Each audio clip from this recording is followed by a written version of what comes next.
नमस्कार, मानदेश भूषणमध्ये सर्वांचे स्वागत। आपण जो कार्यक्रम पाहत आहे तो कार्यक्रम आहे मान तालुक्यातील मोगराळ येथील जगन्नाथ महाराज यांच्या मंदिरातील गुरुपौर्णिमेनिमित्त आज त्यांच्या मंदिरामध्ये विविध धार्मिक कार्यक्रमांचे आयोजन करण्यात आलेले होते। भजन, कीर्तन आणि महाप्रसादाचे आयोजन करण्यात आलेले होते। सतीश महाराज मोगराळकर यांची कीर्तन सेवा झाली। आपण जे दृश्य पाहतो ते सतीश महाराजांची कीर्तन सेवा जगन्नाथ मोगराळकर महाराज यांच्या शिष्यांनी आज गुरुपौर्णिमेनिमित्त सांगितलेल्या काही आठवणी। रामकृष्ण हरी मौली। रामकृष्ण हरी मौली, नाव काय तुमचं? राजेश्वर विनायक साळुंखे, गाव कुठला? बारामती। बर, आज काय मोगराळीत येण्याचं कारण काय? आज आमच्या बाबांची गुरुपूजनाचा कार्यक्रम आहे, गुरुपौर्णिमा, व्यास पौर्णिमा। तर त्याच्या निमित्ताने आम्ही बारामतीहून इथे आलेलो आहोत। एखादी आठवण बाबाजींची? बाबांचे आठवणी फार मोठ्या मोठ्या आहेत आणि आम्ही बारामतीत एकदा व्यास पूजनासाठी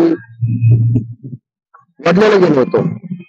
वडल्याला गेल्यानंतर रात्रीचा उशीर झाला आम्हाला आणि रात्रीच्या बाबांनी सांगितलं की लांबच्या रस्त्याने गाड्या घ्या, जवळच्या रस्त्याने गाड्या घेऊ नका।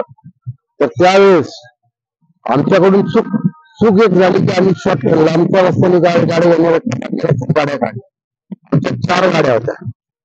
त्यावेळेस आमच्या 4 गाड्यातले 5-5 किलोमीटरला प्रत्येक गाडीतले पेट्रोल संपलं। बाबा खळखळून हसायचे त्यावेळेस आणि म्हणाले, बाबा का हसताय? पेट्रोल संपतंय। त्यानंतर मग बाबांनी सर्वांना विचारलं की बाबा तुम्ही होता पाणी? मग शेवटी मला म्हटलं की तुमचं कसं काय? मग म्हणलं, बाबा तुम्ही सांगायचं ना आम्ही ऐकायचं। गुरु ब्रह्मा गुरु विष्णू गुरुदेव गुरु साक्षात परब्रह्म तस्मै श्री नमः। सद्गुरु सारखा असता पाठीला काही करायचा लिखा कोण कर राजाची कांता काय भीत मागे मनात ये जोगी सिद्धी पाडे कल्पतरू चौकटी जो कोणी वैसला काय वाणी सांगी जोडली ज्ञानदेव म्हणे तरलं तरलं आता उतरलं गुरुकृपे। त्या पद्धतीने आम्ही पाणी ओतलं गाडीत 3.5 मग्गे 2.5 लिटरचे 3 मग्गे पाणी ओतलं आणि ते पाणी ओतल्यानंतर बाबा गाडीवर बसले आणि माझ्या उजव्या खांद्यावर हात ठेवला आणि म्हटले किक मारा। गाडी चालू झाली, आम्ही बारामतीला गेलो। बाबा सतत बारामतीला जायचे, प्रत्येकाला सतत जाग करायचे। लावलेले वेळ होते वाटते का नाही का झुरटे राहते हे पाहण्यासाठी बाबा सतत फिरायचे आणि बाबांनी कधी कुठल्याही अपेक्षा कधीच केलेल्या नव्हत्या। कारण बाबांना कधी जर आम्ही पैसे दिले बारामती तर ते पैसे बाबा सीतामाईला आमच्या नावाने पुकारत बाबांसारखं दैवत आता दुर्मिळ आहे। रामकृष्ण हरी। रामकृष्ण हरी। नाव काय? महादेव अप्पाजी शेंडे। आज आमच्या मान तालुक्यात आलाय। काय अनुभव? आम्हाला अनुभव म्हणजे आम्हाला शेवटच्या 4-5 वर्षात बाबांचं सानिध्य लाभलं आणि सगळं आयुष्य बदलून गेलं आमच्या बाबांच्या सहवासात आल्यापासून। तसं विचार केला तर आम्ही अगोदर ह्या काय म्हणजे असं अनुग्रह घेतला नव्हता किंवा काही नव्हता। बाबांच्या सहवासात आल्यापासून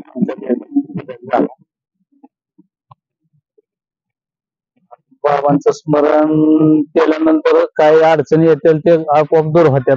भरपूर आम्हाला समाधान लाभतं, विषयातून थोडस बाजूला होतं बाबांचं स्मरण झाल्यानंतर। नाही तर माणूस विषयातच सारखा विषयभर गुंतलेला असतो, त्याला किती गेलं तरी पुरत नाही किंवा काय नाही।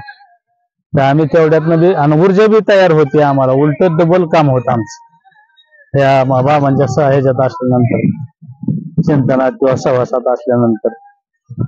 बाबांचा अनेक असा अनुभव आहेत की कितीही प्रापंचिक अडचणीतून माणूस सुटतो। रामकृष्ण हरी मौली। रामकृष्ण हरी। नाव काय तुमचं? हरिभाऊ विठ्ठल आहे। बरं, आज मोगराळ्याला जगन्नाथ महाराजांच्या आज कार्यक्रमाला आज तुम्ही आलेला आहे। आमचे ते सद्गुरू महाराज आहेत, त्यांचा अनुग्रह आम्ही घेतलेला असला त्याच्यामुळे त्यांच्या पूजनाचा कार्यक्रम आज आपल्या मोगराळ्या गावामध्ये ठेवलेला आहे, त्यांचं समाधी मंदिरात। काय अनुभव? अनुभव एकच की खरंच माझी परिस्थिती नव्हती आणि नसल्यामुळे तुम्हाला सांगायचं म्हणजे की माझ्या मुली लग्नाला आल्या, एक ₹1 नव्हता जवळ आणि मला म्हणजे तुम्ही हो तर म्हणा, पाहुणे आल्यात हो तर म्हणावं बाबा, मग हो म्हणू कसं? रुपया खिशात नसतानाही 3 मुलींची लग्न केली त्यांनी। ही मोठा अनुभव आहे मला, रुपया खिशात नसताना। सगळे गुरूंची कृपा. हा गुरु महाराजांची कृपा. हेच नाही पण अनेक अनुभव त्यांनी दाखवले प्रत्यक्षात. मी सीतामाईची वारी चालू करून दिली. माऊली पुन्हा तुमच्याकडे आलेला आहे प्रश्नासाठी. आता सर्वांनीच सांगितलेलं आहे त्यांचे अनुभव. अजून काही वेगळा अनुभव आहे का तुम्हाला बाबांजींचा? आमचे सद्गुरुनाथ माऊली जगन्नाथ बाबा कंटिन्यू बारामतीच्या सर्व शिष्यांवर सतत लक्ष असायचं. ते पेरले ते उगवले आणि ते किती उगवले, काय उगवले, कसं उगवले, आणि त्यांना परत आले की म्हणायचे देणेवाला देणे को आता है लेकिन लेनेवाला नाही आहे. आणि खरीच तीच परिस्थिती होती की आम्ही जे होतो त्या अज्ञानी होतो. प्रत्येकाची परिस्थिती ही अशी शून्यात होती.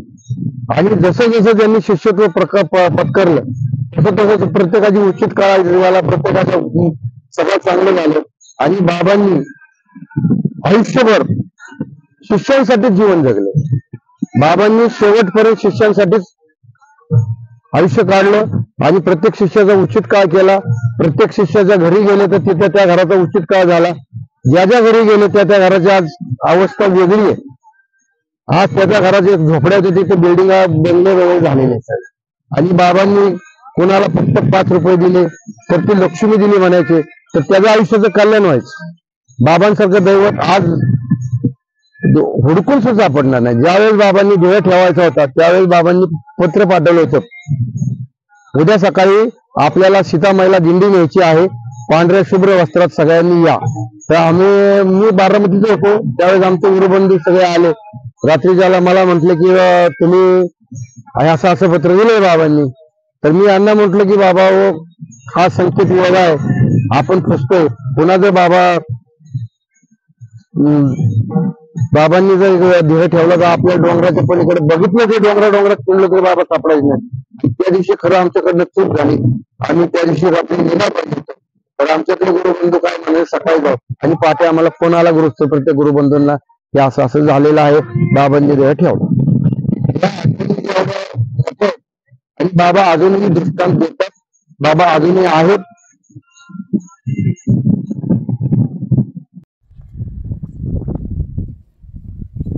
रामकृष्ण हरी माऊली, आज तुम्ही मोगऱ्याला आलेला आहात, काय कारण आहे? म्हणजे मोगराळकर म्हणजे आमच्या गुरूंचे शिष्य आहेत. म्हणजे हनुमानदास महाराजांचे शिष्य. हनुमानदास महाराजांचे मी पेटे मास्तर. मोगराळकरांची बरेच वर्ष साथ करून मी बरडच्या कीर्तनाला आवर्जून त्यांचे कार्यक्रम वाजवत असे. त्यांचा आवाज इतका मंजुळ होता, लता मंगेशकर सारखा. एकदम छान गायचे आणि स्वभाव मन मिळावं. कधी आलं ते प्रेमाने हसत बारामतीला आलं तर मला आवर्जून मला मिठीत घ्यायचे ते. आणि त्यांचं माझा जवळचा म्हणजे स्नेह आहे. तुमचं नाव काय? वसंत पांडुरंग जाधव. गाव कुठलं? गाव खांडज, तालुका बारामती, जिल्हा पुणे. रामकृष्ण हरी माऊली, गाव कुठलं तुमचं? मोगराळे. नाव काय? आनंदराव गुंडा शिंदे. बरं, आज आपल्या मोगराळीकर महाराजांच्या कार्यक्रमाला निमित्तानं आलाय तुम्ही? हो, त्या कार्यक्रमानिमित्तानं. काय आठवण आहे एखादी महाराजांची? महाराजांचे पहिल्यापासून म्हणजे कसं सगळ्याला म्हणजे मन मिळावं. कुणी बारकं मुलगा आला मोठा आला तरी सगळ्याला अगदी प्रेमानं वागणारे असे स्वभाव होतं महाराजांचं पहिल्यापासून. अशी व्यक्ती होती.